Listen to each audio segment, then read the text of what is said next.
Bem-vindos ao nosso canal YouTube, nesse Falando Nisso de hoje, com uma pergunta mega especial.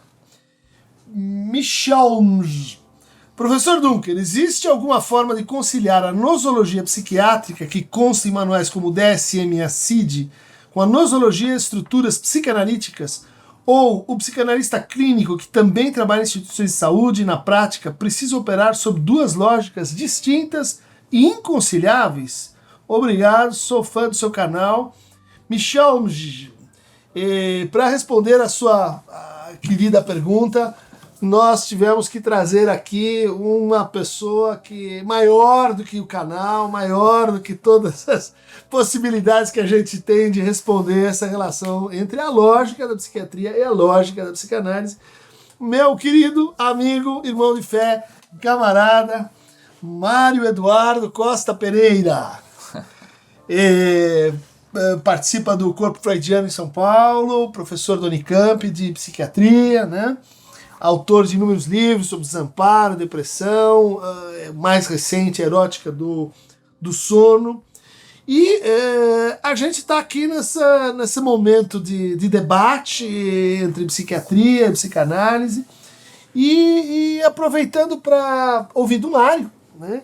O que é que ele recebeu e o que fica desse encontro histórico, ocorrido aí recentemente na Unicamp. Primeiro encontro internacional da sessão de psicanálise em psiquiatria. Alô, Marciano, psicanálise em psiquiatria. Não, porque a Associação Mundial de Psiquiatria é pseudociência também, é a reunião de gente aloprada, de gente negacionista. Gente, é uma associação muito importante, mundial, de psicanálise.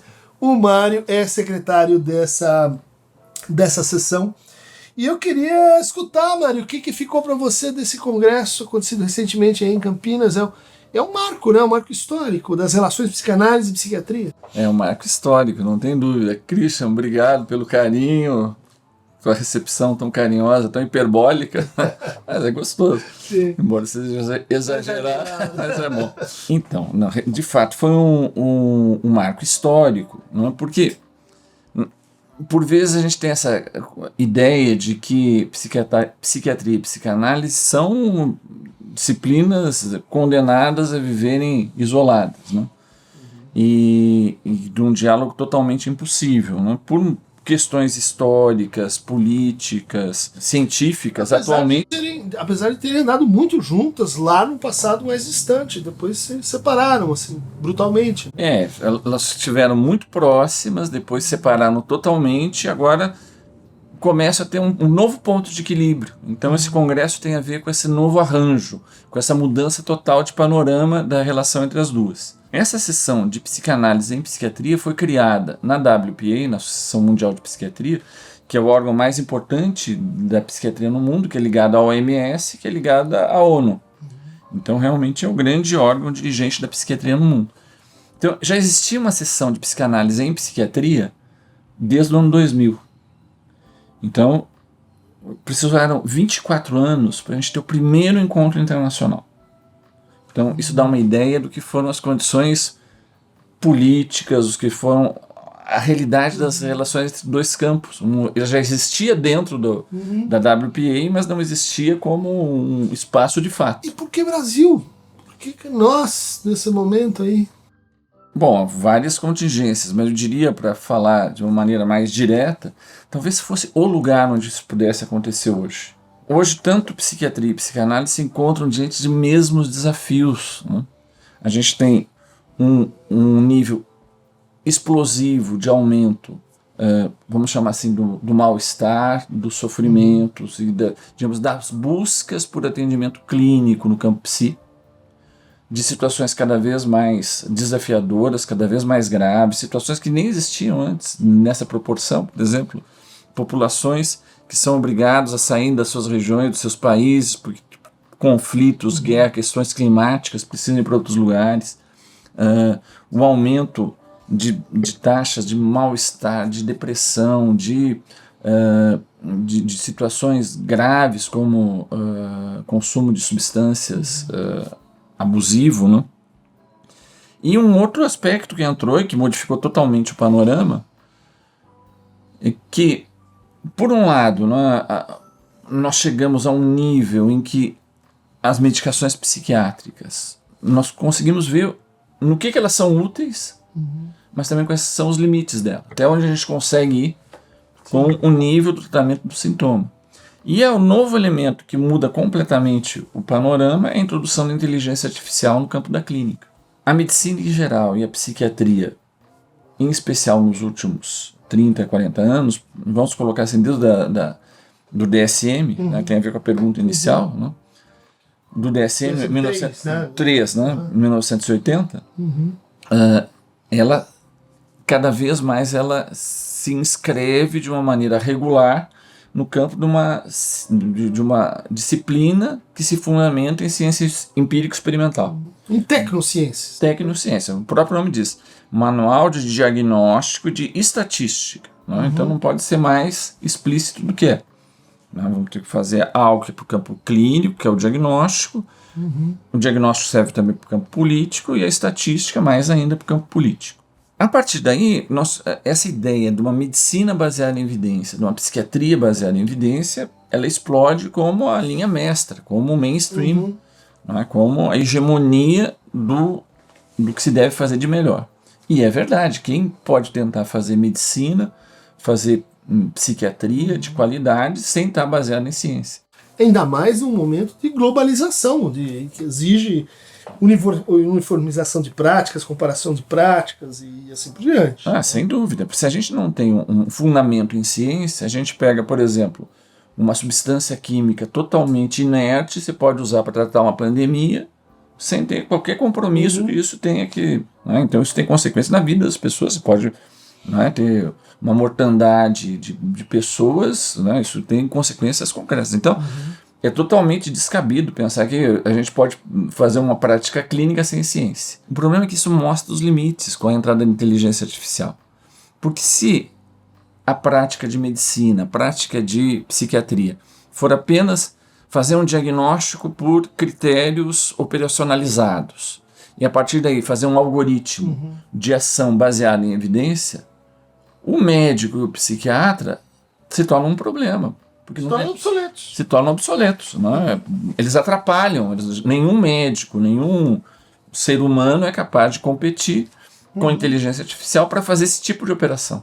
Eu lembro de você falando já há pelo menos 10 anos que programas de computação fazem diagnóstico psiquiátrico melhor do que psiquiatras em vivo. E mais ainda, eles conseguem estabelecer qual é a melhor árvore de decisões baseada em evidência do que qualquer. Eles conseguem comparar o que se discutia lá na Biblioteca da Babilônia até o último artigo que foi produzido, o último microsegundo que foi publicado, e coloca no arquivo do algoritmo. Então o médico não fará isso. Então surgem no conjunto da medicina, na psiquiatria também especificamente, qual seria então quais seriam as dimensões especificamente humanas que necessitam, tanto para a gente ter uma compreensão da patologia quanto do seu tratamento, que não são solúveis em algoritmo e inteligência artificial. Quem é que segura na mão na hora que o paciente vai morrer? Quem é que avisa para a mãe que o filhinho dela está com uma doença grave? Ou então que nasceu tudo bem? Não é? Ou então, quem é que acompanha e fala com uma pessoa que está com uma doença crônica? Quem é que vai acompanhá-la ao longo da vida? Não é? Esclarecer as dúvidas, fazer a parceria, ajudar no momento que entra em crise, pensar novas estratégias de manejo clínico em função da situação singular daquela pessoa. Então isso coloca para todo mundo, para todo o campo clínico, um novo desafio. Não se trata de forma nenhuma de dispensar a ciência, não se trata de dispensar a inteligência artificial, mas desde o início a medicina foi, já dos gregos, ela nunca foi uma ciência médica. Não? Ela era uma tecné, ela era uma técnica, uma tecné no sentido de que, por um lado, precisa do conhecimento universal da ciência, mas precisa da tecné dos gregos, que é algo entre a técnica e a arte. Uma música, uma arte. Como é que você pega algo que é universal e se aplica num caso que é único? O que quer dizer que é um caso que é único? Que ele é uma exceção universal.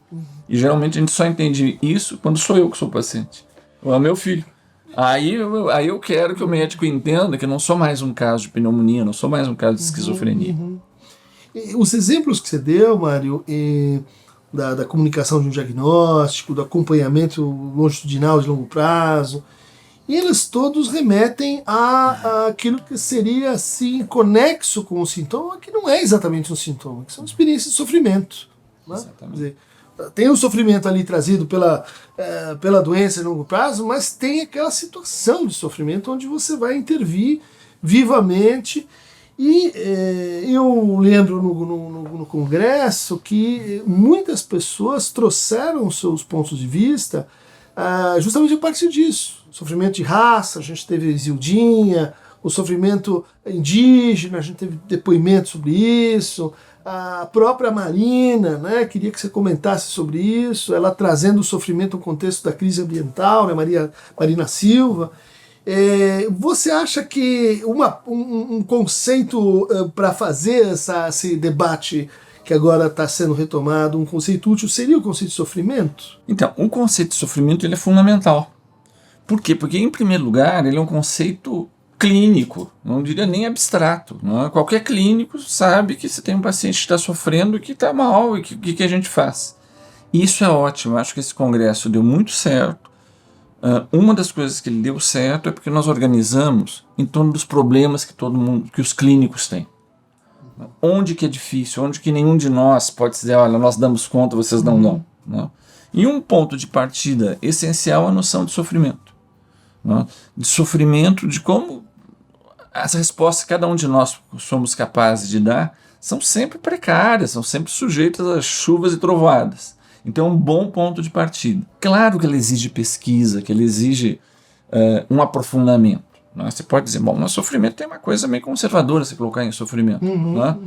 Eu estou lá, né? Doutor, meu problema é que eu sempre fugi da minha orientação sexual, né? Nunca quis assumir publicamente o que é, nem para mim mesmo, não suporto mais isso, quero que o senhor me ajude a assumir isso.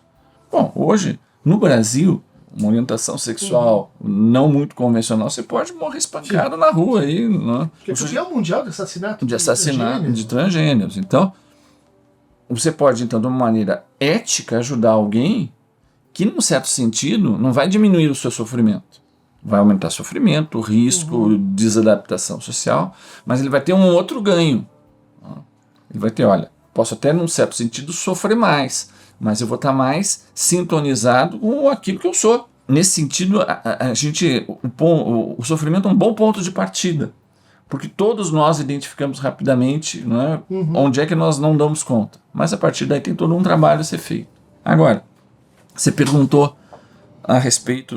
Né, uma das coisas importantes desse encontro foi que foi possível dar palavra a pessoas, a grupos, né, que têm características próprias de sofrimento, que têm impasses próprios e que eles nunca têm a palavra, principalmente nos congressos oficiais no campo da psiquiatria e da saúde mental. Isso foi dito publicamente.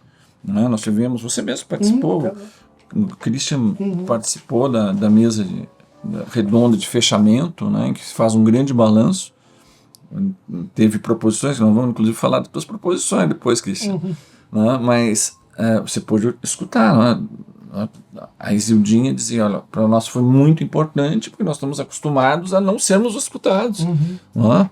O Edinaldo Chucuru, ele diz assim, pela primeira vez num congresso desse porte, um representante da população indígena tem a palavra para poder falar a partir do seu ponto de vista do que está acontecendo. Então, nesse sentido, a psicanálise pode ajudar muito nesse contexto. Então, nesse sentido, o congresso foi concebido nessa dimensão psicanalítica, que não é tanto o que nós vamos falar, mas o que nós vamos poder escutar. O que a gente dá a palavra para poder escutar. E isso foi muito importante. Ele falou um negócio comovente, né?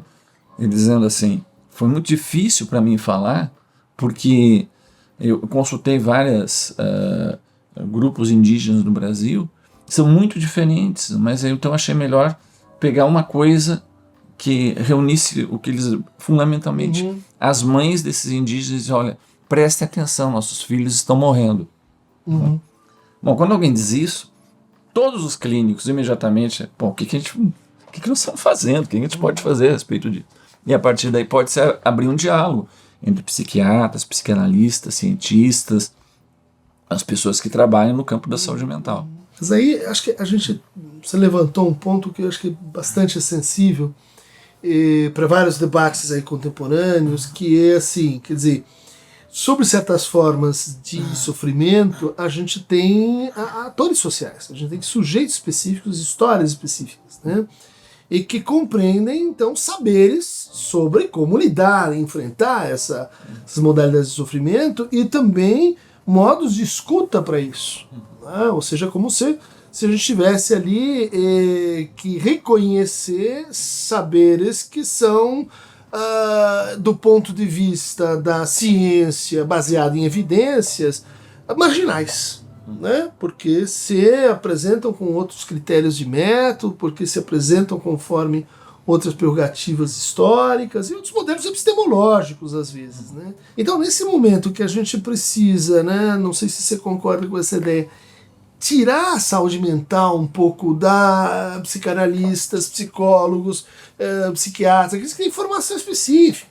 Né? Quer dizer, a gente precisa levar e respeitar a dimensão de escuta enquanto dimensão tanto de acolhimento, mas também transformativa, né, desse sofrimento, para além dos cânones mais imediatos de medicina baseada em evidência, que é uma coisa, é psicologia baseada em evidência, que é outra coisa. Né? Você teve aí no debate com o Orsi, eu vou pedir para o Bully colocar, né, para todo mundo ver uma parcela, né, desse debate, que no fundo responde a uma crítica meio mal feita à psicanálise, mas disso a gente pode tirar uma coisa mais interessante, que é assim, e além das evidências, né? Quer dizer, sem desrespeitá-la, sem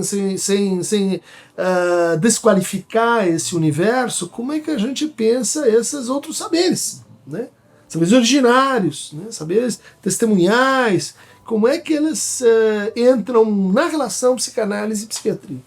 Então, você está levantando um ponto essencial. Né? Você é autor de um livro super importante, justamente sobre a questão do mal-estar, né? A questão da patologia do mal-estar. E todos esses campos clínicos acabam sendo depositários, né, dessa mistura de elementos do mal-estar, da patologia, de um sintoma que eclode, vai tudo no mesmo pacote. Processos sociais. Processos sociais, a questão neoliberalismo, produtor de mal-estar, bom, né, isso tudo acaba desembocando aqui. Então, no fundo, esse campo da saúde mental é o campo, de certa maneira, da vida humana, da sociedade humana. Isso aí reverbera em vários campos. Havia, até um certo momento, né, saberes, práticas tradicionais, locais, culturais, que eram maneiras de acolher, dar destino, dar significação, inscrever no laço social essas diferentes misturas de mal-estar, de sintoma, de doença, e isso podia ser lidado de uma certa forma. Um médico que seja realmente um médico, não apenas um cientista médico, ele próprio ele não dispensa isso na sua prática cotidiana.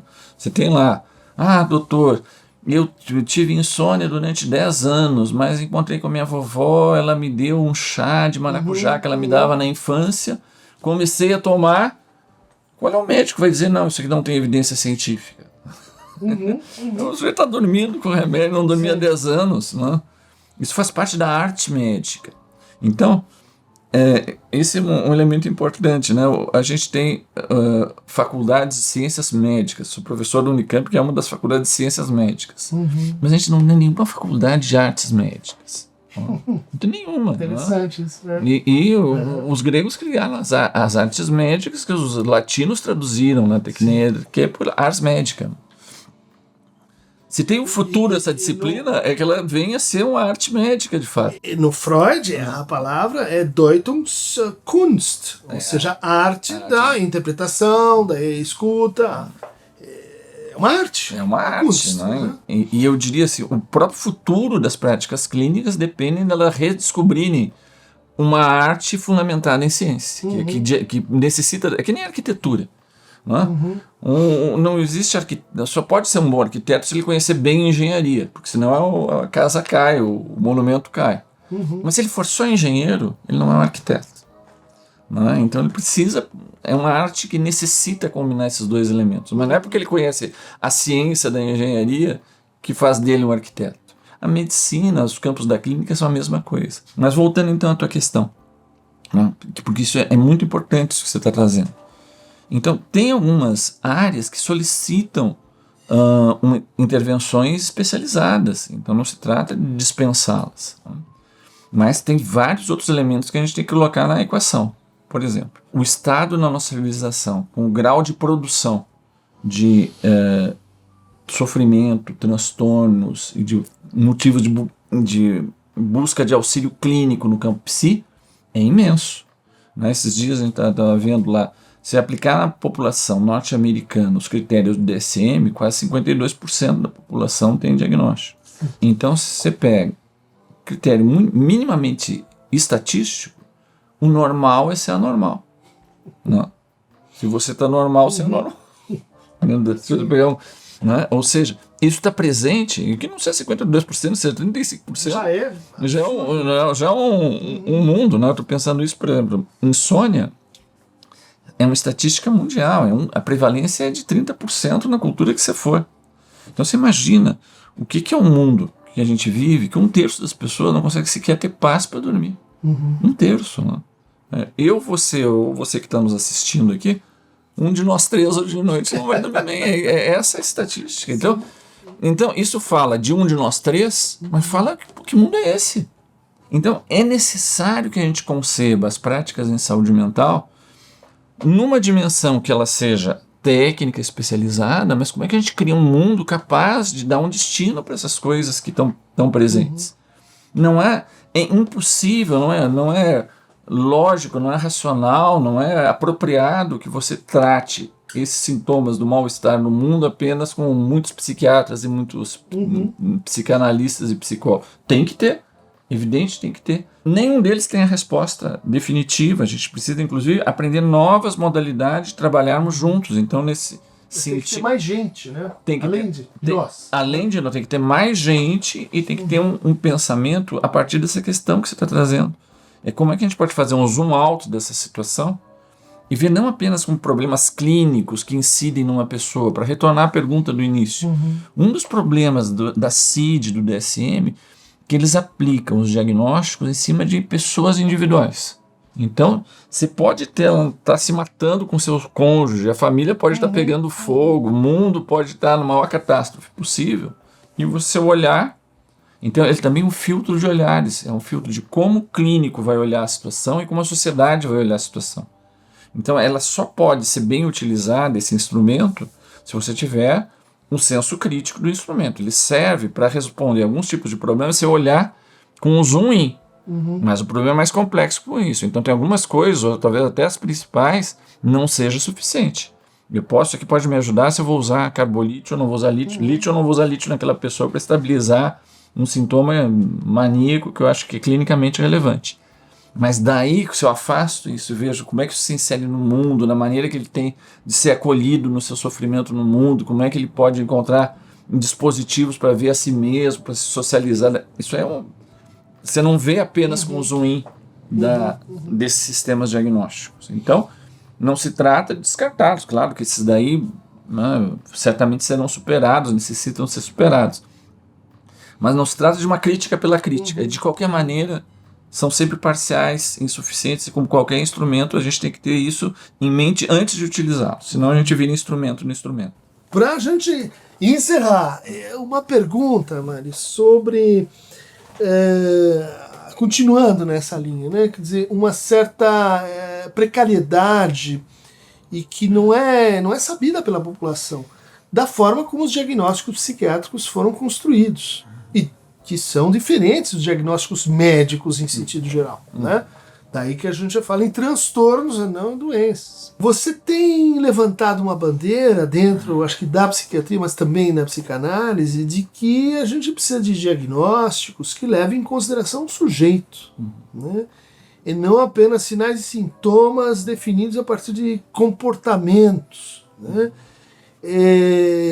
Como é que você entende essa problemática dentro disso, né? Como é que você entende essa problemática da inflação de diagnósticos, né? Então hoje a gente tem verdadeiras empresas, né, em torno do autismo, em torno do TDAH, gente que se apresenta na internet, né, como se eu sou empresário de TDAH. Que você faz? Não, eu estou empreitando a coisa, porque isso é um negócio, vamos dizer, escancaradamente. Né? E que, bom, a gente vai dizer assim, não existe o TDAH? Não existe? Claro que sim, mas parece que está havendo um outro processo envolvendo aí um curioso, vamos dizer assim, precipício. Né?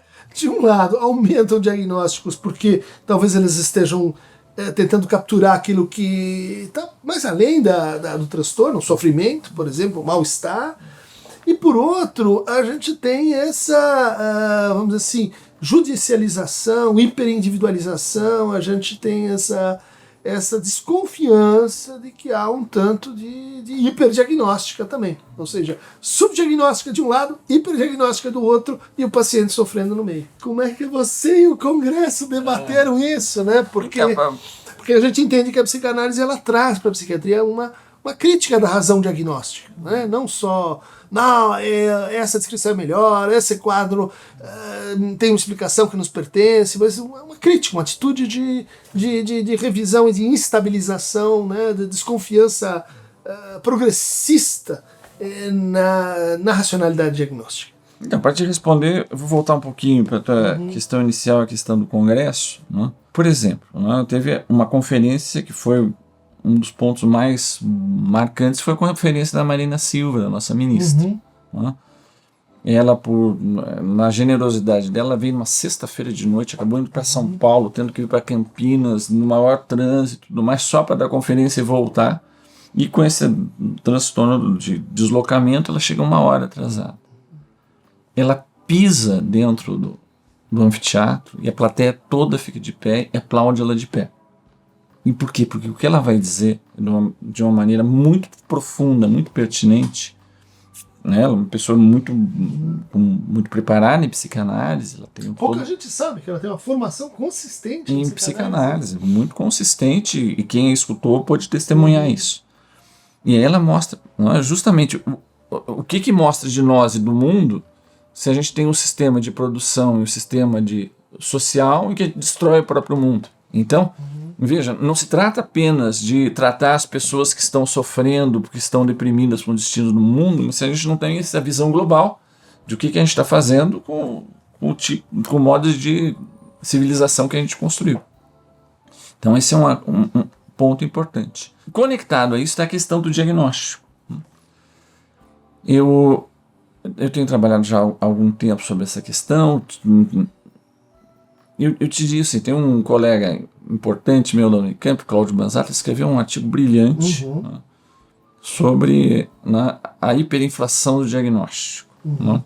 O diagnóstico acabou tendo um papel excessivamente determinante no campo da clínica, especialmente da clínica psiquiátrica, que dentro da prática médica é o que estava mais em carência de se fazer reconhecer como especialidade médica legítima. Então, não, nós temos diagnósticos... Porque ele autoriza a medicação ou porque ele autoriza tratamentos específicos. Né? E assim começa a funcionar, digamos, como medicina que todo mundo entende. Então, isso foi um momento que o DSM-3 permitiu essa identidade médica reafirmada para a psiquiatria. Agora, os próprios psiquiatras começam a se dar conta do preço que pagam de fazer uma clínica organizada em torno do diagnóstico operacional de transtornos. O que é a ideia do transtorno? Por que o transtorno não é uma doença mental? Porque ela, desde o início, é uma convenção.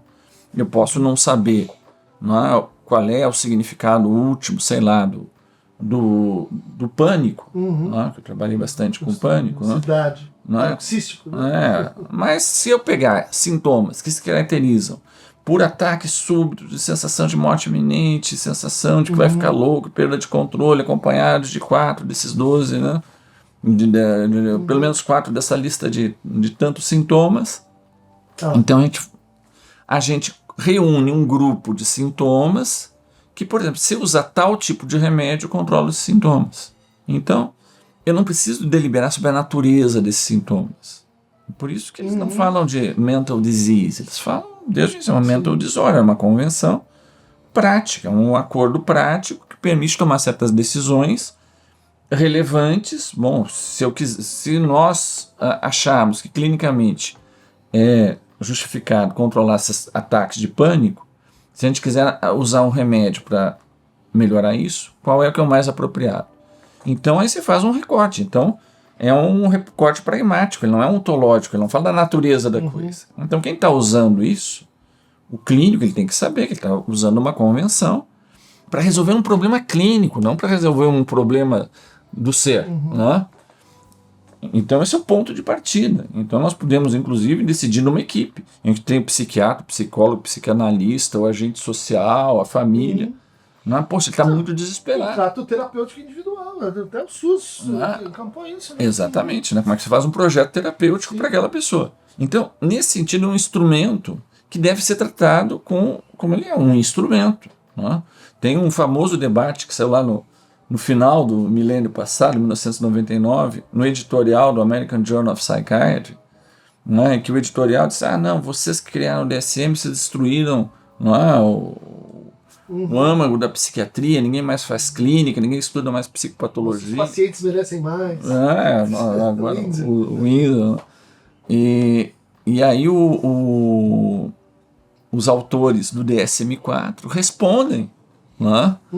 Porque vocês transformaram numa prática de manual, que a gente tem que fazer o diagnóstico, a gente fica escravo do diagnóstico. Eles dizem assim, não, para aí.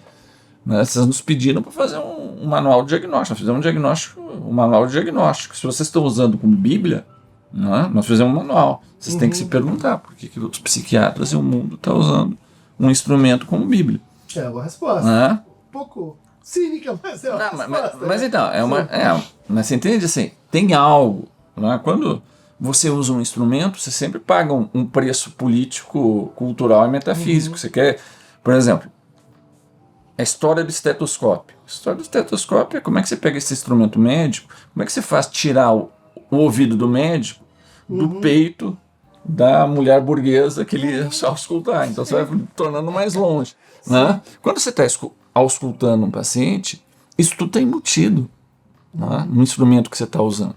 Qual é a distância que você tem que ter dos corpos, o que você pode tocar, não pode tocar, qual é o tipo de calor que você pode sentir do corpo do outro ou não. Está tudo embutido ali.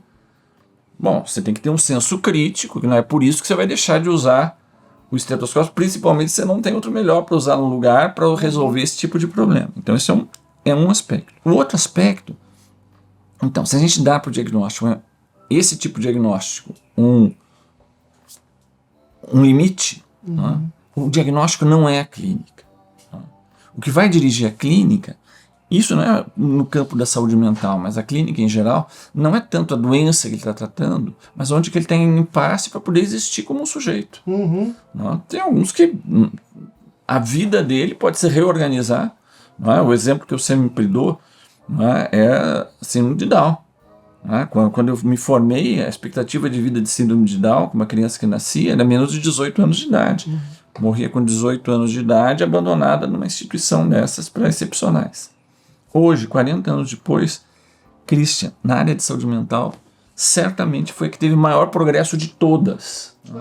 A expectativa de vida de uma criança que nasce com síndrome de Down hoje é mais ou menos a mesma da população em geral, com cidadania plena, socialização plena. Ora, a trissomia do 21, ou seja, o fator biológico, os critérios diagnósticos são os mesmos. O que melhorou? O que melhorou foi a nossa cabeça. A patologia estava na maneira que os médicos olhavam para aquela criança, para aquela patologia. Olha, como tem o fator biológico, ele é indiscutível, isso vai dar um futuro inexorável, a gente já trata como uma criança com retardo que não vai ter o que fazer. Quando nós curamos disso, na nossa cabeça, e não apenas dos médicos, na sociedade, na cultura, quando você pôde pressupor um sujeito possível, com uma vida digna, a suposição, a aposta de que ali há um sujeito muda tudo. E aí um dos problemas do diagnóstico. E nós fazíamos isso com as crianças com síndrome de Down, e a gente, com um olhar predeterminado, com esse era baseado em ciência. A gente aprisionava naquele quadro. Na hora que a gente se libertou disso, puf, né? Melhorou muito sem ter mexido na trissomia. O fator biológico continua intocado. Né? Agora eu pergunto para você, quando a gente, né, imbuído de todo o discurso da ciência, essa criança tem um TEA, um transtorno do espectro autista, então o seu futuro já está determinado, o seu aquele diagnóstico de esquizofrenia prevê um futuro de transtorno afetivo. Veja, não se trata de negar a importância clínica de você ter esse diagnóstico, mas se você lida com o diagnóstico como uma espécie de algo que vem antes da posição do sujeito, a gente faz com eles, né? A gente destitui um sujeito possível, ele vai ser primeiro um caso de esquizofrenia, primeiro um caso de autismo, primeiro um caso de transtorno afetivo. Vai começar a ser falado pelos outros, falado pela escola, pelo médico, pelo psiquiatra, quer dizer, ele perde a sua condição, inclusive, de engajamento subjetivo no próprio tratamento. E aí você não consegue mais separar as coisas, é isso que você falou. Se há ou não há fatores biológicos que interferem na capacidade de uma criança prestar atenção, bom, isso é algo que você vai estudar. Mas como é que isso se transforma num fato clínico daquela criança? E como é que isso entra socialmente? Que tipo de olhar a família, o médico, a escola vão ter para essa criança e o destino que isso vai começar a se constituir, ainda mais se vira um bom negócio? Mas aí você tem o caso oposto. O caso de que certos diagnósticos são empregados ou recebidos como uma espécie de demissão subjetiva. Não sou eu, é a minha depressão. Não sou eu, é o meu TDAH. Eu não tenho nada a ver com isso, porque isso é um problema do meu cérebro. Afinal, e aí você tem o argumento, mas você vai culpar a vítima? Mas a pessoa está doente, ela tem uma limitação.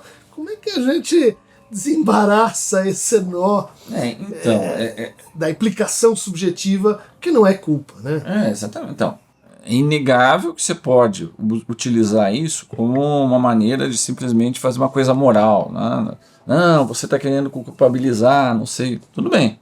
Né? Mas o que fica de fora disso tudo?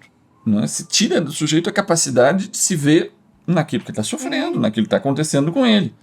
E hoje, com os métodos clínicos que a gente tem, você pode perfeitamente, um psiquiatra pode fazer o diagnóstico preciso de uma alteração do sono, um transtorno sexual, não é? Uma questão de atenção, vamos pegar um transtorno de sono.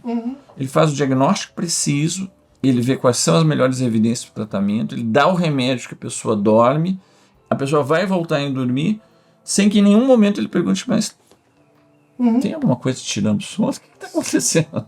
Sim, não, isso jamais causa, né? Não, isso jamais é questão. Não é? O sujeito pode ter o maior transtorno sexual, que a questão dele é o ângulo de elevação do pênis na hora da ereção. Quantos graus ele pode... E o tempo da sustentação. Você entende? Exclusão do sujeito. Né? Mas o que acontece? O que está acontecendo agora é que, mesmo culturalmente, tanto clínicos como as pessoas estão vendo os limites disso. Uma coisa é você conseguir dormir, outra coisa é você estar em paz. Você tem um mínimo de paz interior que você consegue desligar. Bom, agora terminou, vou dormir, acabou. Hoje em dia houve uma naturalização. Né? Se você vai numa conversa de bar, todo mundo está falando qual é o seu remédio, qual é o efeito colateral. Não, mas esse aí diz que dá dependência. Não, meu antidepressivo. Então virou uma naturalização. Virou doping também, muitas vezes. Até compreensível e incompreensível. Doping, Vinvans. Não, agora eu estou produzindo muito mais. Olha só que incrível. Mas... então vai dentro dessa lógica, não é, de que eu preciso ter uma espécie de uma commodity, né? O sono, por exemplo, né? Você falou do Vinvance, né? O da atenção. A atenção é uma commodity, então eu não posso. Eu tenho que descansar o suficiente para estar no ápice da minha performance, mas não posso descansar demais, porque senão alguém pega meu lugar. Né? Então você vai lá, então você tem um aumento ao mesmo tempo de remédios para dormir e de remédios para se manter acordado. São curvas paralelas praticamente, porque você tenta fazer uma espécie de alquimia Paramos a alquimia então, meu cara. Porra, bem-vindo. Obrigado, né? Parabéns por tudo aí, pelo congresso, pela jornada. Obrigado pela sua participação, né? Ele é modesto, mas ele fez uma participação brilhante. Ele fez uma lista de tópicos. Se você A gente passou aqui, sofrimento, ciência e tal. Enfim, né, que certamente vão ser discutidos oportunamente, mas ele traz no final propostas bem concretas de onde é que a gente pode fazer um novo patamar de debate de uma relação inteligente, ética e produtiva entre psicanálise e psiquiatria, um programa a ser desenvolvido. Isso aí, meu cara. Então, para receber mais pílulas, pastilhas, medicações, farmacopeias, psicanalíticas, psiquiátricas, clique aqui no Aqueronta Movebo e segue o barco.